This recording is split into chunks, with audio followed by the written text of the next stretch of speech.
आज की हमारी कहानी की शुरुआत एक तबाह हो चुकी दुनिया से होती है। पूरी जमीन बंजर पड़ चुकी थी, लेकिन यहीं पर ऑस्ट्रेलिया का एक इलाका, जिसे green place of different mothers कहा जाता था, अब भी बचा हुआ था। यहाँ पानी उपलब्ध था, खेती होती थी और फल फूल उगाए जाते थे।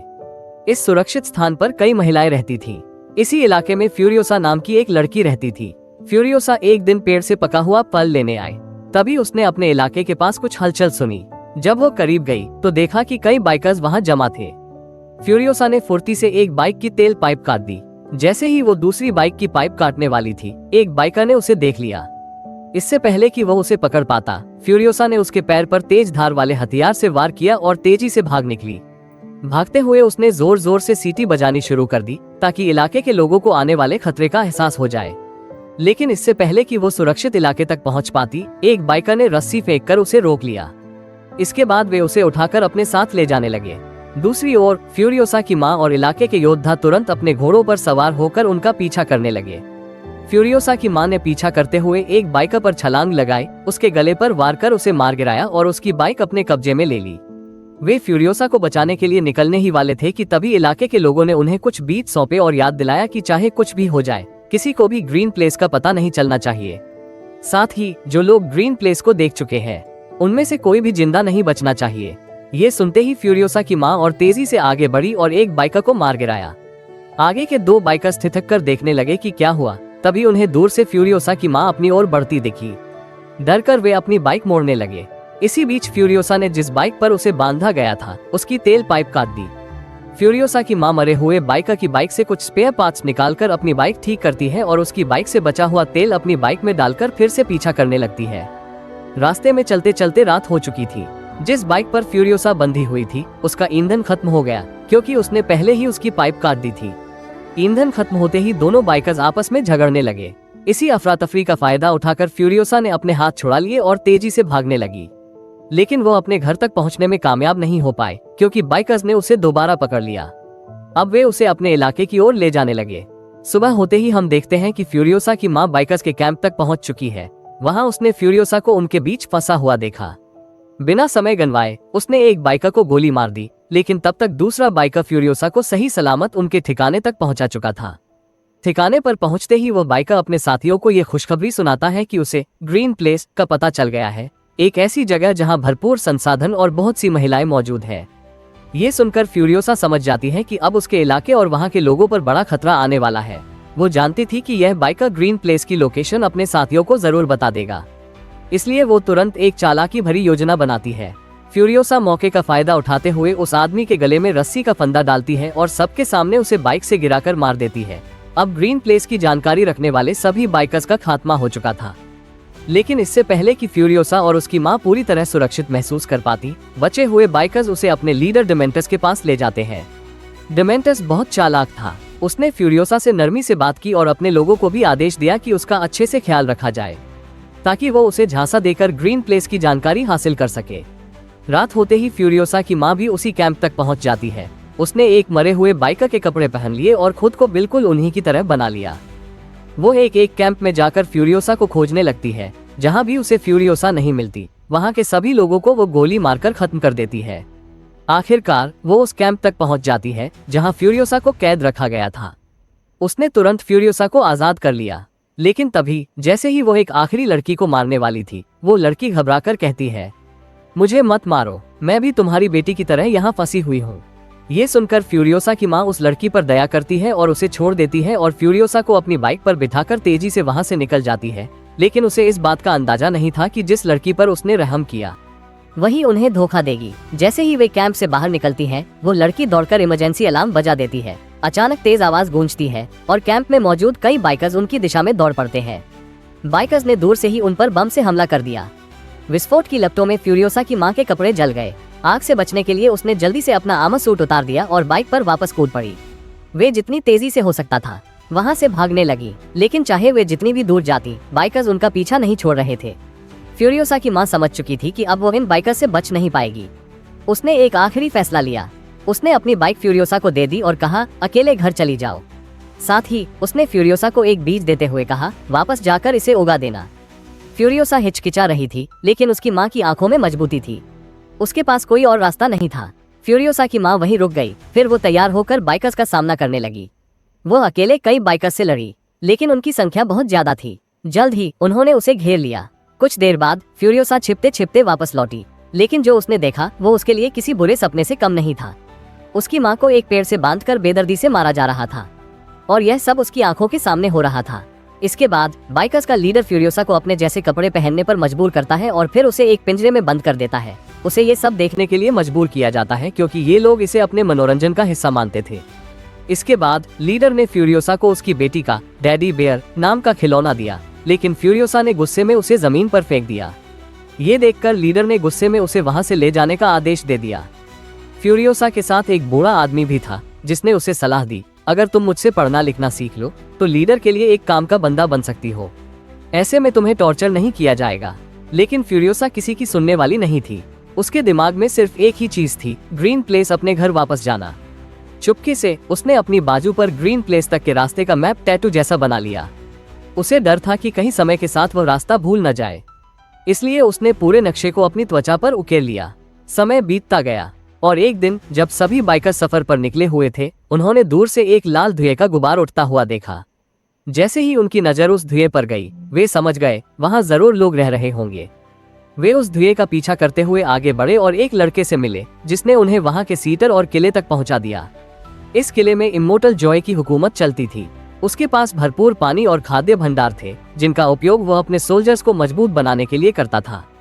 उसने अपनी सेना को इस तरह तैयार किया था कि वे उसके लिए अपनी जान तक देने को तैयार थे। बाइकर्स जो संसाधनों की भारी कमी से जूझ रहे थे, इम्मोर्टल जॉय के सामने प्रस्ताव रखते हैं, अगर तुमने हमारे साथ सहयोग नहीं किया और हमें ये चीजें नहीं दी तो हम तुमसे जंग छेड़ देंगे। लीडर की इस धमकी पर इम्मोर्टल जॉय मुस्कुराता है और अपने एक वॉर बॉय को खुद को मारने का आदेश देता है, बिना किसी हिचकिचाहट के। वो सिपाही अपनी जान दे देता है। इसके बाद इम्मोर्टल जॉय बाइकर्स के लीडर की तरफ देखता है और ठंडी आवाज में कहता है, तुम लोग चाहे जितने भी ताकतवर हो, मेरी फौज के सामने कुछ भी नहीं हो। मेरे लिए मरने वाले हजारों हैं। उसकी बात अभी खत्म भी नहीं हुई थी कि तभी उसके लोगों ने बाइकर्स की सभी बाइकों को लटकी हुई जंजीरों से उठा लिया। अब बाइकर्स के पास कोई रास्ता नहीं बचा था सिवाय भागने के। जब वे जान बचाकर भाग रहे थे, तभी उनके लीडर की नजर फ्यूरियोसा पर पड़ी। वो अपनी जेल से गिरकर एक हड्डियों के ढेर में फंस गई थी। अपने प्राणों की परवाह किए बिना बाइकर्स का लीडर फ्यूरियोसा को बचाने के लिए लौटता है और किसी तरह उसे वहां से निकालता है। इसके बाद वे लोग वहां से भाग निकलते हैं। रास्ते में वे एक जगह पहुंचते हैं जिसका नाम था गैस टाउन। यहाँ पर क्रूड ऑयल को रिफाइंड किया जाता था और इसी तेल की मदद से इम्मोर्टल जॉय के हथियार और वाहन चलते थे।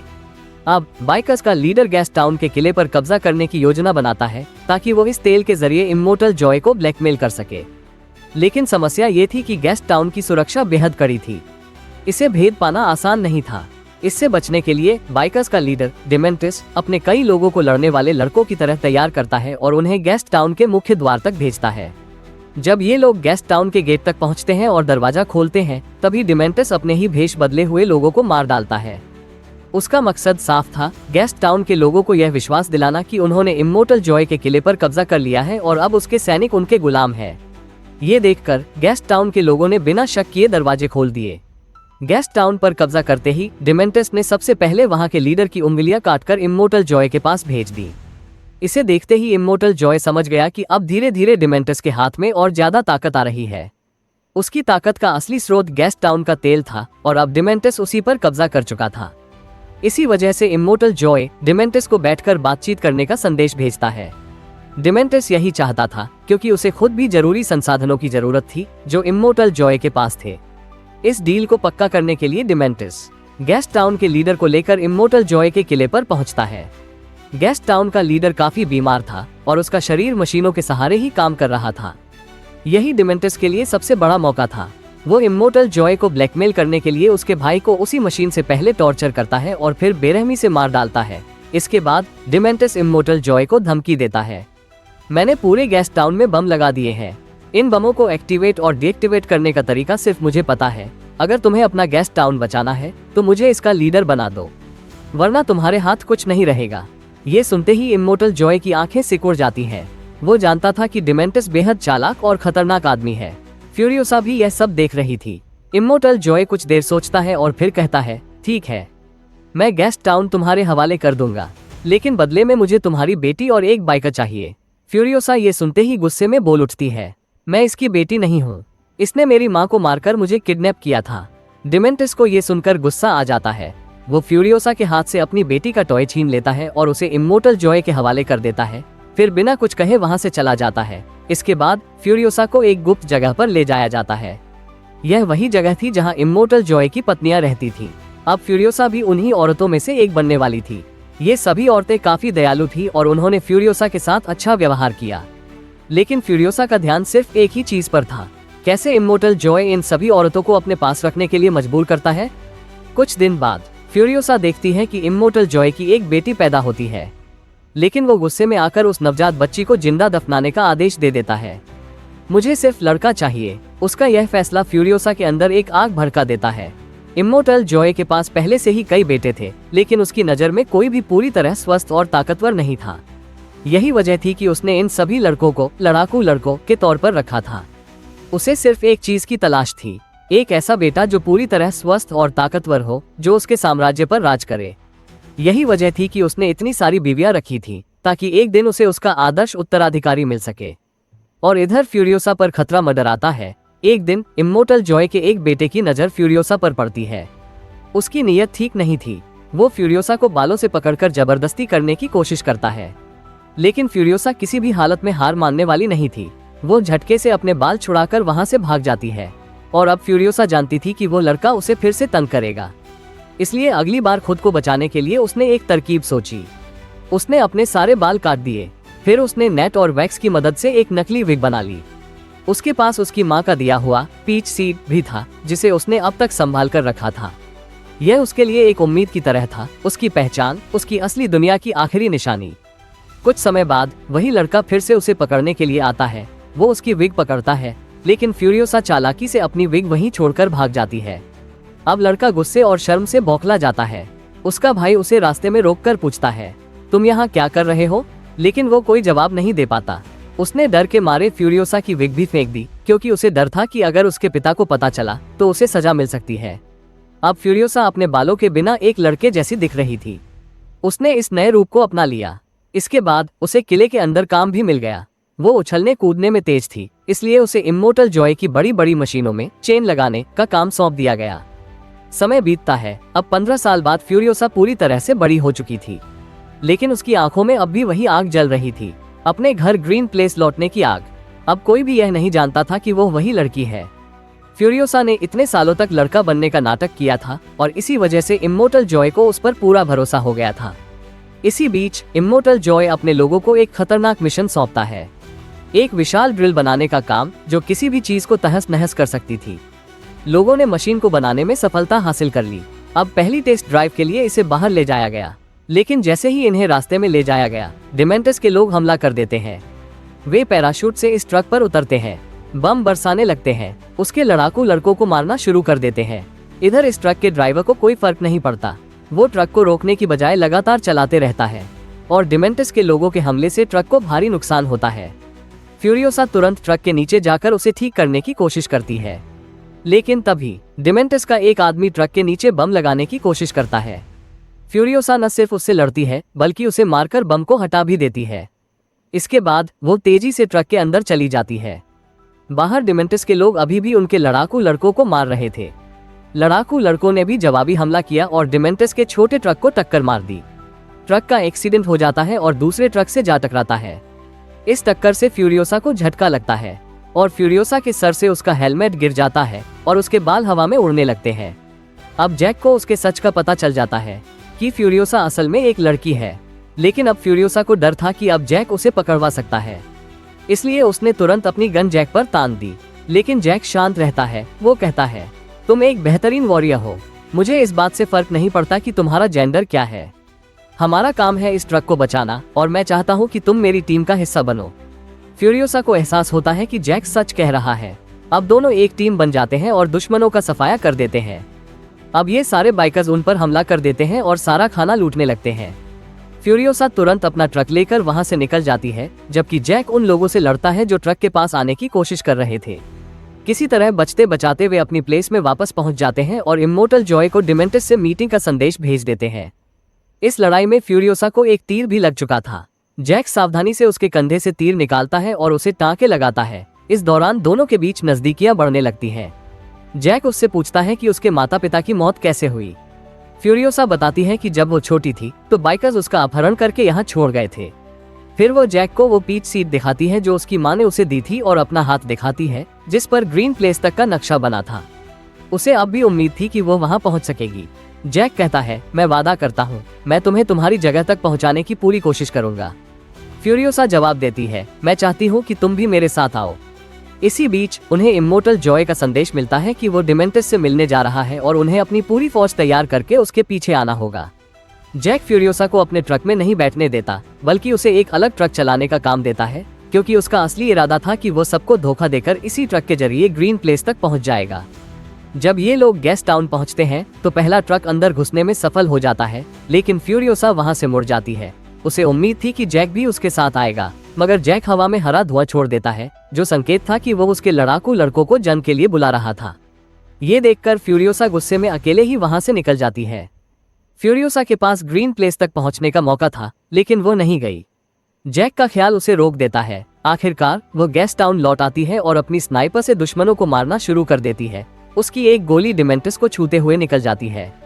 इस बीच जैक अपने ट्रक से गेस्ट टाउन का गेट तोड़ते हुए अंदर घुस जाता है और उस पर लगी ड्रिल से संरचना को नष्ट करने लगता है, लेकिन तभी बाइकर्स उस पर हमला कर देते हैं और ट्रक टूटकर गड्ढे में गिर जाता है।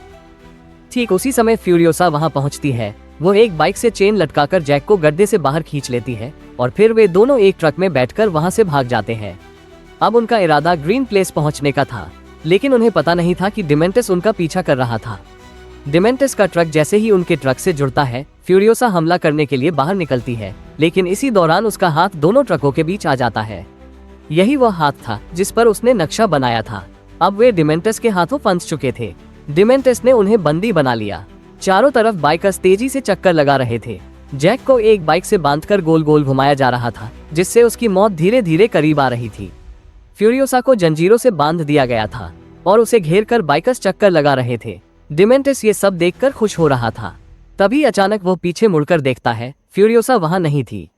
उसने अपना कटा हुआ हाथ वहीं छोड़ दिया था और भाग चुकी थी।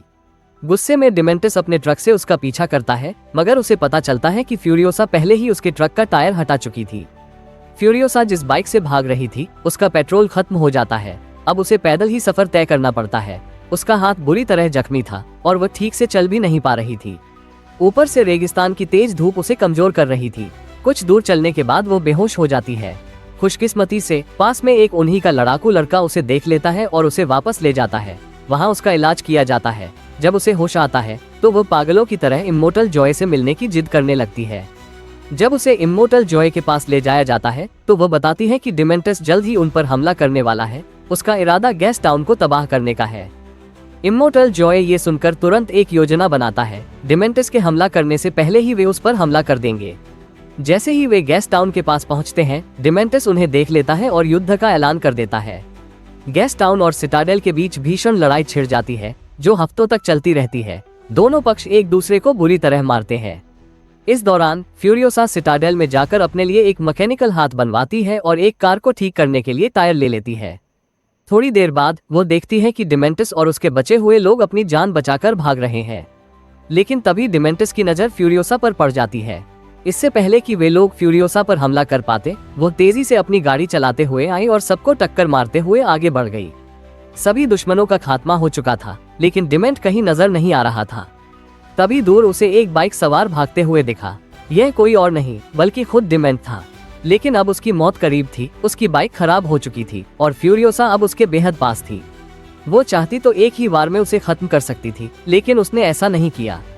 वो चाहती थी कि डिमेंट को याद आए कि वो कौन है और उसके पीछे क्यों पड़ी है। फ्यूरियोसा ने उसे बेरहमी से यातनाएं दी जब तक कि वो बेहोश नहीं हो गया। जब डिमेंट को होश आया तो उसने देखा कि फ्यूरियोसा उसके सामने खड़ी थी और कहा, मैं वही लड़की हूँ जिसे तुमने 15 साल पहले किडनैप किया था। मेरी आंखों के सामने तुमने मेरी माँ को मार डाला था। डिमेंट अब भी ठीक से पहचान नहीं पा रहा था। तभी फ्यूरियोसा ने एक जंजीर से उसे बांध दिया और उसका टेडी बियर काट दिया। ये देखते ही डिमेंट समझ गया कि फ्यूरियोसा कौन है। उसने माफी मांगते हुए कहा, अगर तुम मुझे माफ कर दो तो हम दोनों मिलकर इस पूरी जगह पर हुकूमत कर सकते हैं। तुम बहुत समझदार और बहादुर हो। फ्यूरियोसा उसकी बातों से बिल्कुल भी प्रभावित नहीं हुई। उसने बिना कुछ कहे टेडी बियर जमीन पर गिरा दिया और फिर डिमेंट के सिर पर बंदूक तान दी। सभी को लगा कि उसने डिमेंट को मार दिया होगा, लेकिन ऐसा नहीं हुआ। असल में फ्यूरियोसा ने उसे जिंदा दफना दिया और उसके ऊपर वही पीच सीट रख दी जो उसकी माँ ने उसे दिया था। कुछ ही देर में जमीन से एक बड़ा पेड़ उगाया और उस पर एक फल लटकने लगा जिसे डिमेंट अपनी आंखों से देख रहा था। यह उसके जीवन का अंतिम दृश्य था। उसका अंत धीरे धीरे तय हो चुका था। यही से सीन कट होता है। दूसरी ओर फ्यूरियोसा अपनी कैद से इमोर्टल जॉय की सभी पत्नियों को बचाने में कामयाब हो जाती है। वो उन्हें सुरक्षित ग्रीन प्लेस तक पहुंचाती है और इसी के साथ ये कहानी समाप्त होती है।